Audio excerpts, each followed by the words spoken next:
Hello dear students. Today we will discuss the expression of rate of reaction in terms of stoichiometric coefficient or stoichiometric coefficient. In the example discussed earlier, that is PCl5 on dissociation give rise to PCl3 and Cl2. Very simple, reaction already balanced. That means 1 mole of PCl5 on dissociation give rise to 1 mole of PCl3 and 1 mole of Cl2. Okay, stoichiometric coefficient of each reactant and product is same in this case. Simple reaction है, एक मोल PCl5 का break down होने पर एक मोल PCl3 दे रहा है और एक मोल Cl2 दे रहा है. तो यहाँ पर जो स्टोकियोमेट्रिक कॉफिशिएंट है रिएक्टेंट और प्रोडक्ट का हर किसी का सेम है.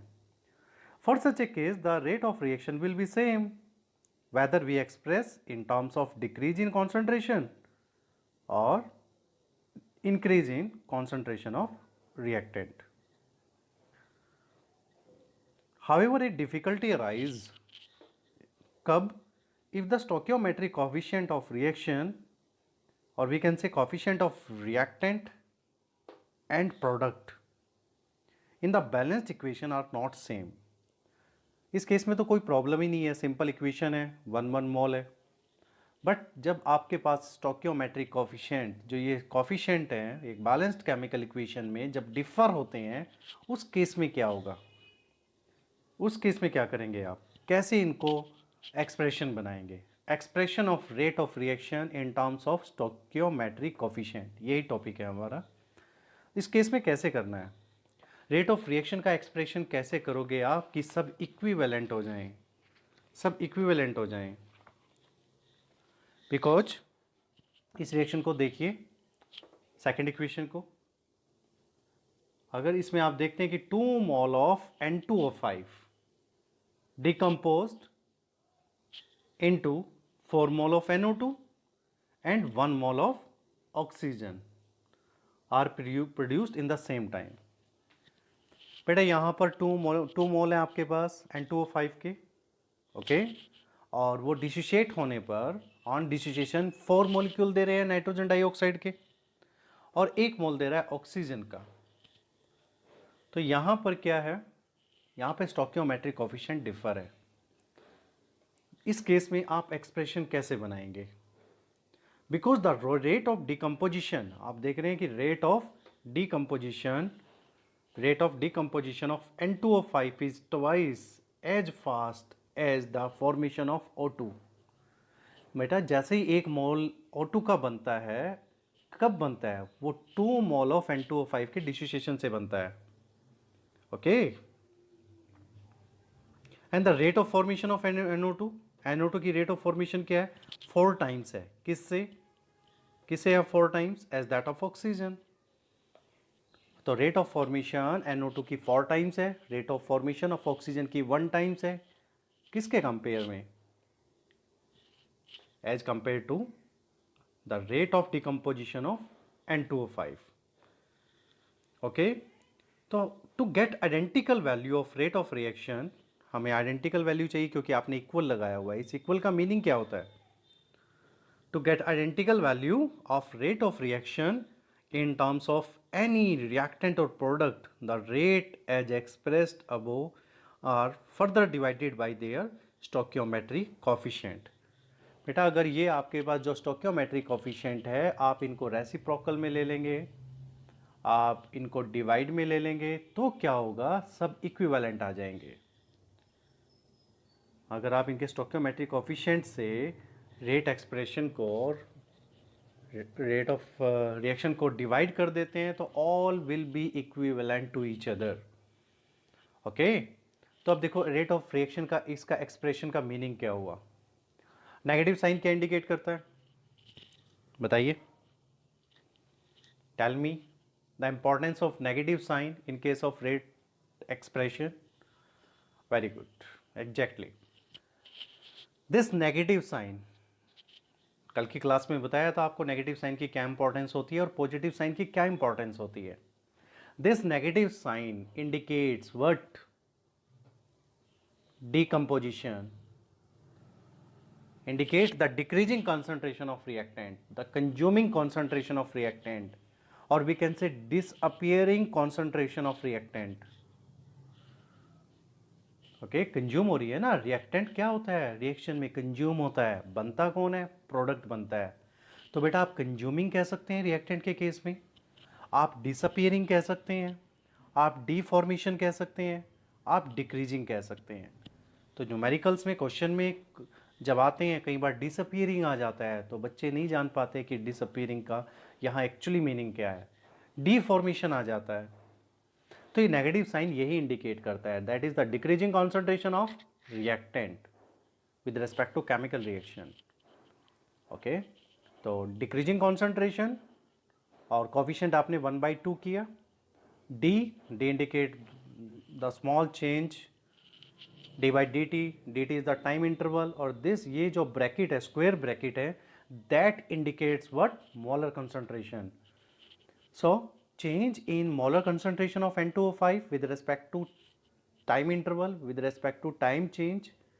अब देखो ये हाफ है तो बेटा हाफ जो है रेट ऑफ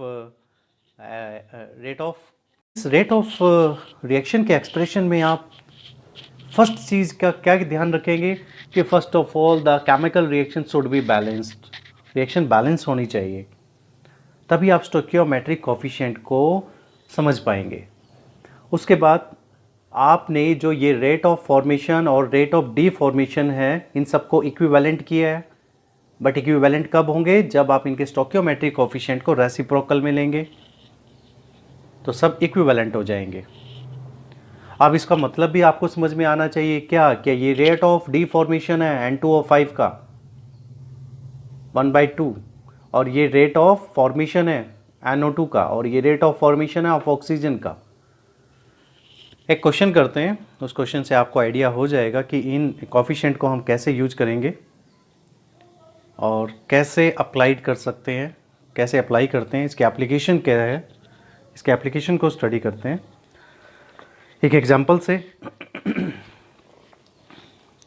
बेटा एक क्वेश्चन है जिसमें अमोनिया का ऑक्सीडेशन किया है, अमोनिया का ऑक्सीडेशन किया है.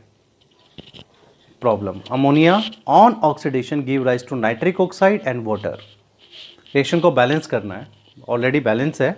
4 mole of ammonia in gaseous state when react with 5 mole of oxygen in gaseous state give rise to 4 mole of nitric oxide in gaseous state and 6 molecule of water in gaseous state. Okay, तो reaction आपकी balanced है, reaction already balanced है, given है. आपको दिया है rate of formation of nitric oxide 3.6 into 10⁻³ mole per litre per second, जो कि रेट ऑफ रिएक्शन की यूनिट होती है. Rate of disappearance of ammonia you have to calculate it. Rate of appearance of water, तो ये निकालना है, given है आपको, और निकालना है disappearance of ammonia, appearance of water. तो सबसे पहले आप क्या करेंगे, सबसे पहले आप रेट ऑफ रिएक्शन का एक्सप्रेशन बनाएंगे. ओके, और उससे काफ़ी आइडिया हो जाएगा आपको.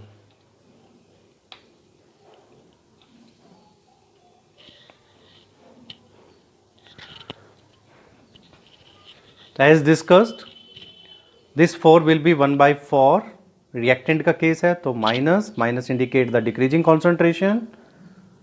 1/4 D molar concentration of ammonia upon dt is equal to minus decreasing concentration of oxygen 1/5 D molar concentration of oxygen upon में dt is equal to, product के केस में प्लस आ जाएगा क्योंकि फॉर्मेशन हो रही है, 1/4 D molar concentration of nitric oxide upon में dt. अगेन वाटर भी फॉर्म्ड हो रहा है केमिकल रिएक्शन में तो प्लस साइन और कोफिशिएंट हो जाएंगे रेसिप्रोकल अपॉन में 1/6 d molar concentration of water dt.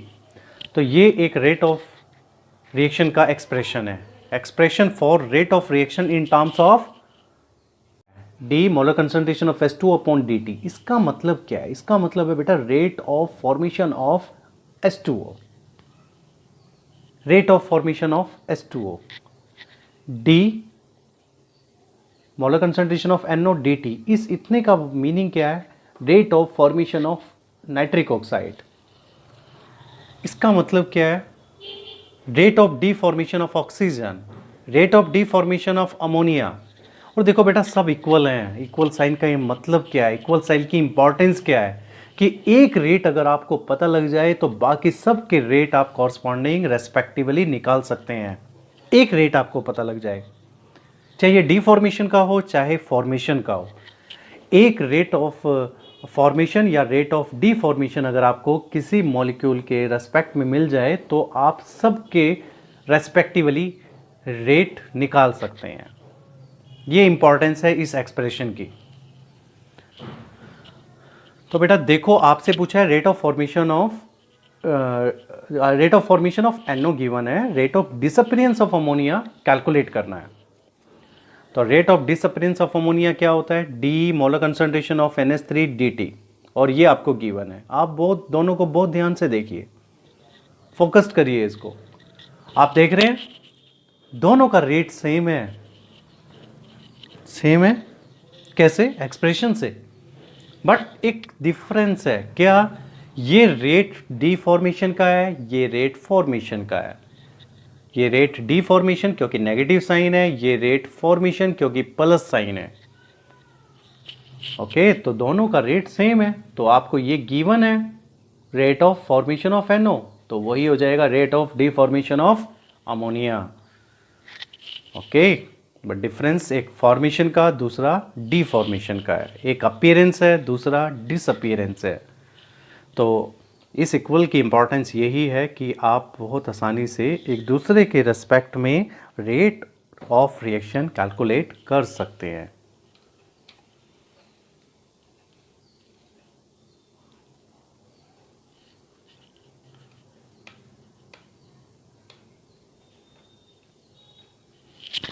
Okay, तो rate of disappearance of ammonia is equal to the rate of appearance of nitric oxide, and that is given same है 3.6 into 10⁻³ mole per litre per second. Okay, तो दोनों के case में एक में disappearance एक में अपीयरेंस, दोनों का रेट ऑफ रिएक्शन सेम है बट मीनिंग अलग है। एक का फॉर्मेशन हो रहा है दूसरे का डीफॉर्मेशन हो रहा है। ओके, तो रेट ऑफ रिएक्शन तो होता है concentration upon time, molar concentration upon time. अब सेकंड देखते हैं, rate of appearance of water पूछा है आपसे, asking that rate of appearance of water. तो rate of appearance of water को देखो कहाँ है, ऑब्वियसली अपीयर कर रहा है तो प्रोडक्ट है, फॉर्मेशन हो रही है, प्रिपरेशन हो रही है। तो ये वाली term D molar concentration of H2O by dt, ये वाली टर्म है अपीयरेंस ऑफ H2O। ये 1/6 नहीं आएगा इसके साथ। ये वाली टर्म जो है इसको आप कहेंगे rate of appearance of water, rate of formation of water. तो ये कैलकुलेट करना है और आपको अब गिवन क्या है, देखो अमोनिया भी ये वाला रेट भी आपको आपके पास है और नाइट्रिक ऑक्साइड का भी रेट है, तो दोनों में से किसी के भी रेस्पेक्ट में आप कैलकुलेट कर सकते हैं। तो यहाँ से उठाते हैं इनको, नाइट्रिक ऑक्साइड और वाटर की फॉर्मेशन को। तो 1/6 d molar concentration of H2O by dt is equal to 1/4 D molar concentration of nitric oxide upon में dt। ओके, तो ये आपको निकालना है। ये क्या है? ये है rate of formation of H2O। तो ये वाली टर्म आपको निकालनी है। तो 6 जो है वो क्रॉस मल्टीप्लिकेशन से चला जाएगा न्यूमिनेटर में, 6/4, और ये वैल्यू आपके क्वेश्चन में गिवन है। ये वैल्यू पुट करके आप रेट ऑफ फॉर्मेशन निकाल सकते हैं वाटर का। तो सबसे बड़ी इंपॉर्टेंस आपको किससे मिली है? एक्सप्रेशन से। अगर आपका एक्सप्रेशन एक बैलेंसिंग इक्वेशन के साथ है, बैलेंसिंग के साथ है, और उसके बाद जो आप कोफिशिएंट है उसको प्रॉपरली आप रेसिप्रोकल में लेके इक्विवेलेंट बनाते हैं और साइन का ध्यान रखते हैं, तो आप इस तरह के क्वेश्चन बिल्कुल आसानी से कर सकते हैं। ओके, तो ये रेट निकालने का जो है रेट ऑफ एक्सप्रेशन का वे है। अब second objective of today class is that the effect of reactant concentration on rate of reaction. In previous class, we have discussed that the rate of reaction dependent on reactant concentration.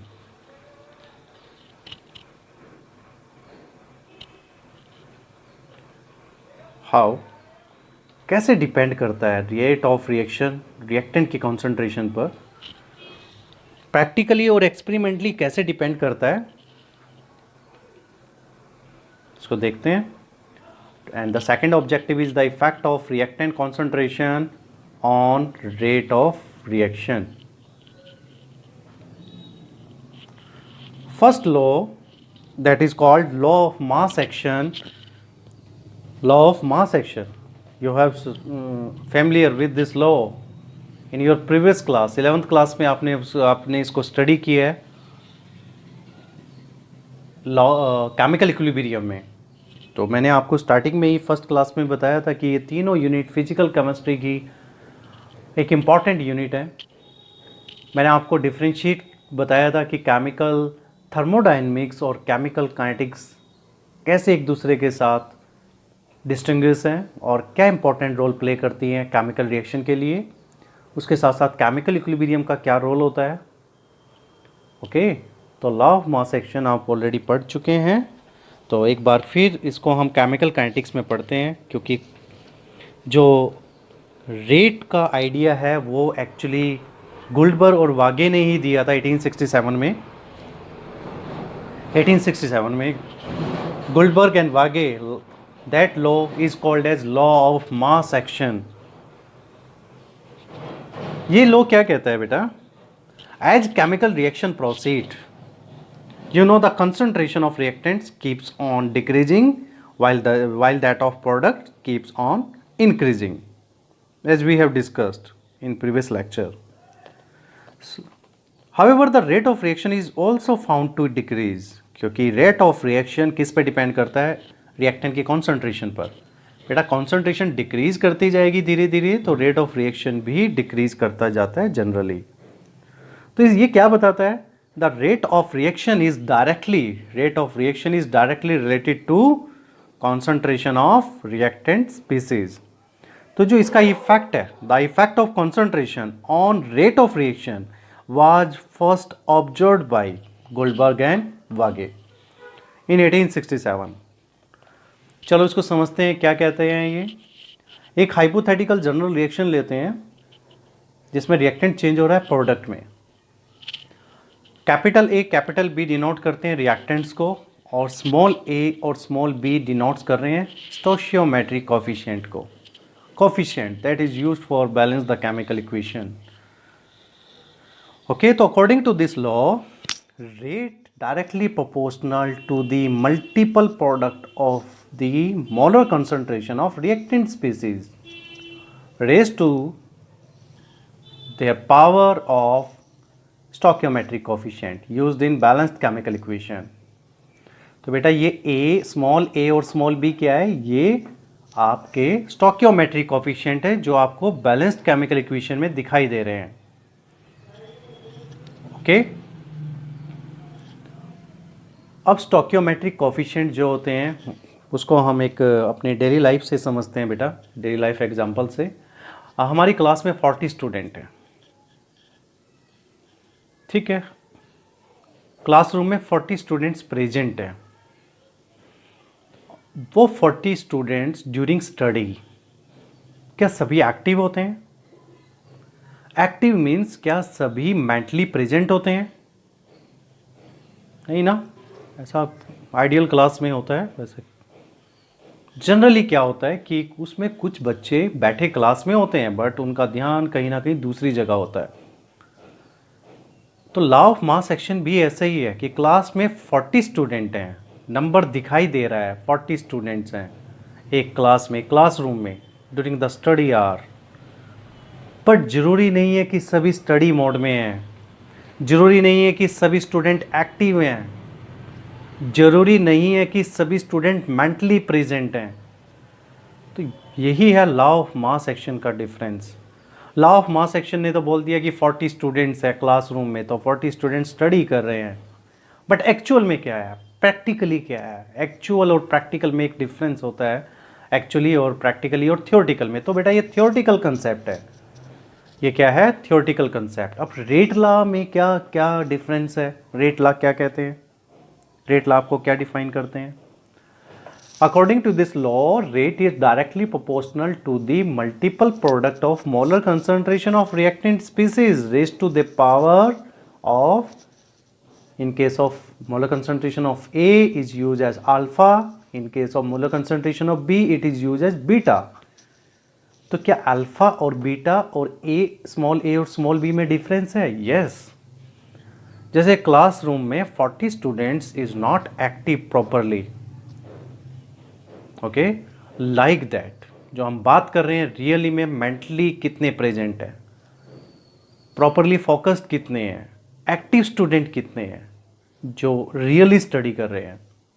तो physically presence जो है वो law of मास के mass action बता रहा है, और जो मेंटली प्रेजेंस है, मेंटली यानी रियल यानी एक्चुअल यानी कि प्रैक्टिकली प्रेजेंस जो बता रहा है वो रेट लॉ बता रहा है। तो अल्फा और बीटा जो है ये एक एक्सपेरिमेंटल पैरामीटर है, एक्सपेरिमेंटल पैरामीटर है। ओके, तो ये ए और बी और अल्फा और बीटा में डिफरेंस है, ध्यान रखना।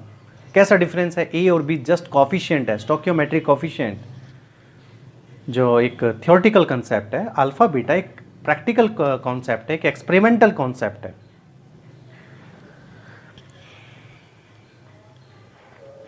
तो बेटा experimentally it is observed that the rate of reaction may not depend upon all the concentration terms of A and all the concentration terms of B। तो रेट ऑफ रिएक्शन जो है ना वो एक्चुअली सारे पे डिपेंड नहीं करता, all terms पे, ए और बी भी इन पे डिपेंड नहीं करता टोटली एक्चुअली में। तो किन पे डिपेंड करता है? Suppose experimentally the rate of reaction is found to depend on alpha concentration terms of A and beta concentration terms of B, then we can write rate is equal to K। K क्या है? जब भी आप किसी proportional को हटाते हैं, remove करते हैं, then there will be a constant of proportionation, that constant is known as proportionality constant, or we can say in this case rate constant। In this case it is known as rate constant। Okay, तो अगर हम molar concentration of reactant species को let it will be unity, अगर हम इनको unity मान लेते हैं, 1 मान लेते हैं, then you can define rate constant, then rate of reaction will be equal to that of K. तो हाउ कैन यू डिफाइन के? के क्या है सबसे पहले ये बताओ? के है रेट कांस्टेंट। ओके, तो रेट कांस्टेंट किसके इक्वल है? रेट ऑफ रिएक्शन के। कब? जब आप molar concentration of reactant species को यूनिटी लेते हैं। Okay, yes. तो K that is known as rate constant is equal to the rate of reaction when molar concentration of reactant species is unity, then it is known as what? Rate constant। अब बेटा molar concentration को fix कर दिया गया है, molar concentration को unity कर दिया गया है, तो अब रेट ऑफ रिएक्शन भी स्पेशल बन चुका है। अब इस स्पेशल रेट ऑफ रिएक्शन को क्या कहते हैं? इस स्पेशल रेट ऑफ रिएक्शन को कहते हैं स्पेसिफिक रेट ऑफ रिएक्शन। क्या कहते हैं?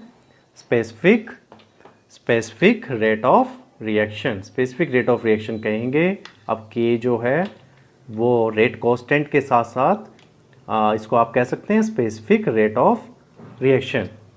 अब इसकी प्रॉपर्टीज़ क्या हैं, क्या क्या करेक्टरिस्टिक्स प्रॉपर्टी हैं के की?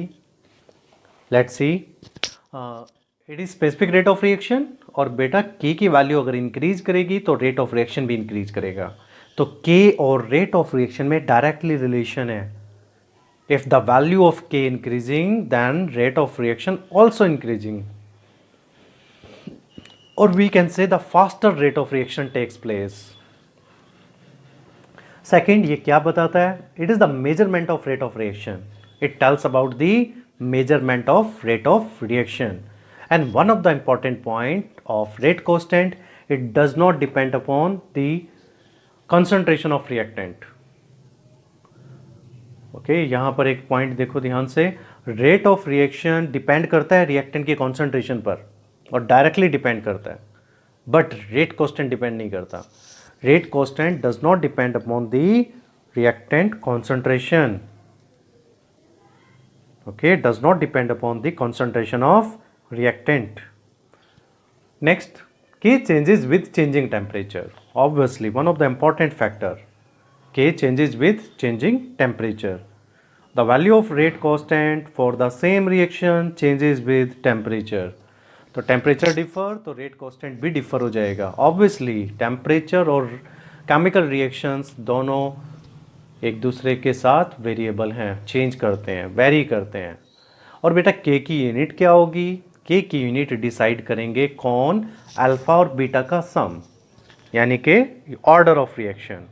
तो value the unit of K depends on the order of reaction.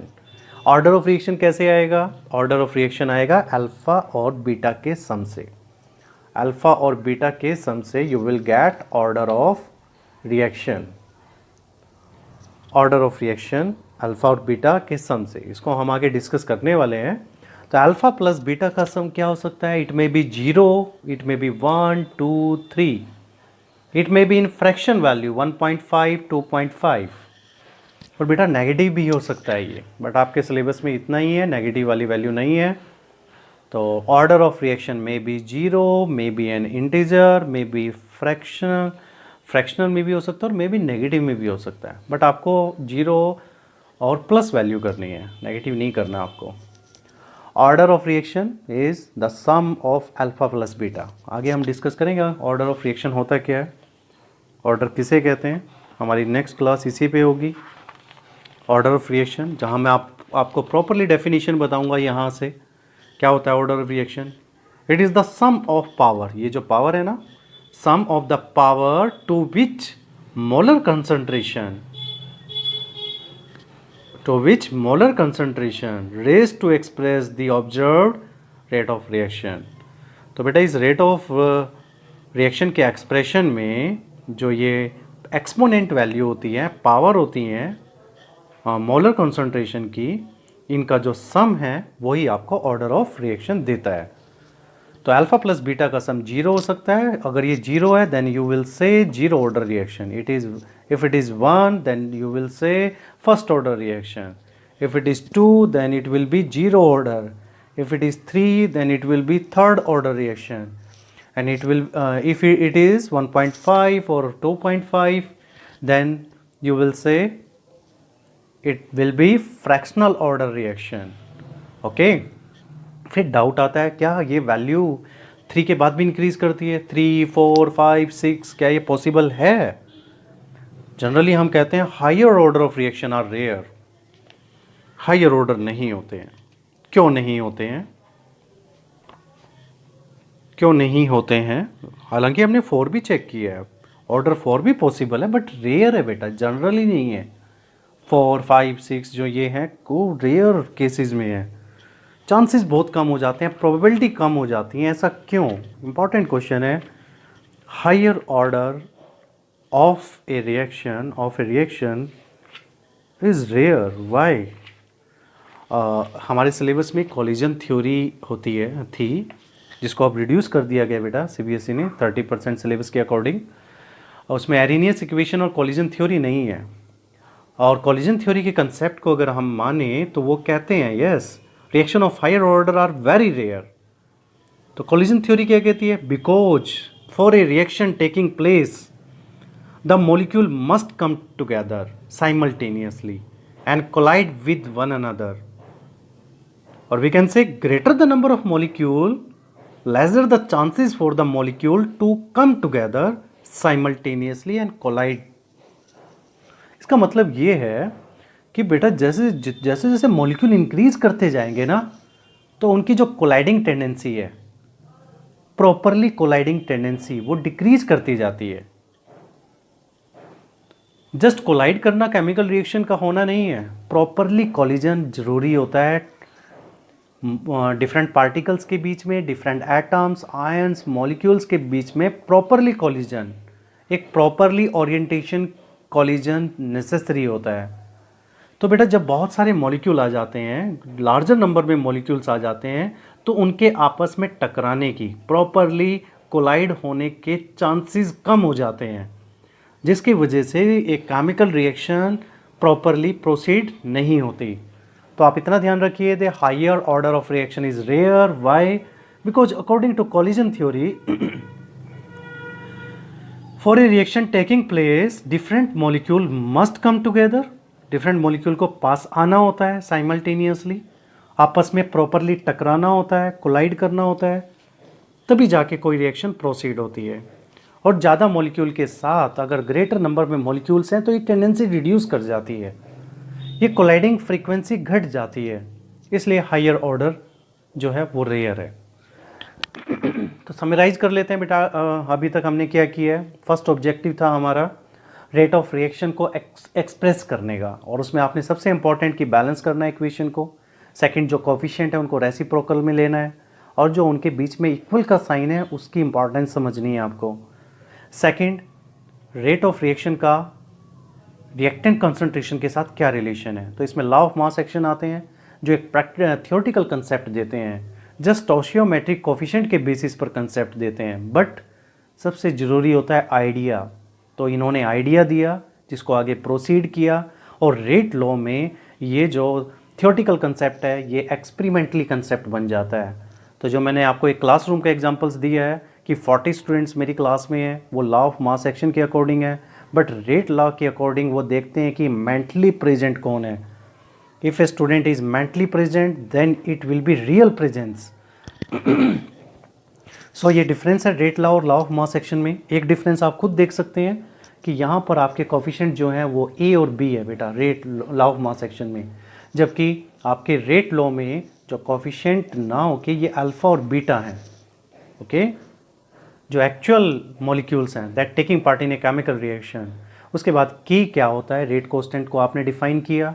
Rate constant को स्पेसिफिक रेट ऑफ रिएक्शन भी कहते हैं, और कौन कौन सी कैरेक्टरिस्टिक्स प्रॉपर्टी होती हैं रेट कांस्टेंट की। उसमें सबसे इंपॉर्टेंट है कि ये रिएक्टेंट की कॉन्सेंट्रेशन पे डिपेंड नहीं करता है, और सेकंड के की वैल्यू ऑर्डर ऑफ रिएक्शन पे डिपेंड करती है। Higher order of reactions is not possible, मैंने उसका रीज़न भी आपको बता दिया है। Okay, thank you to all of you for your kind attention.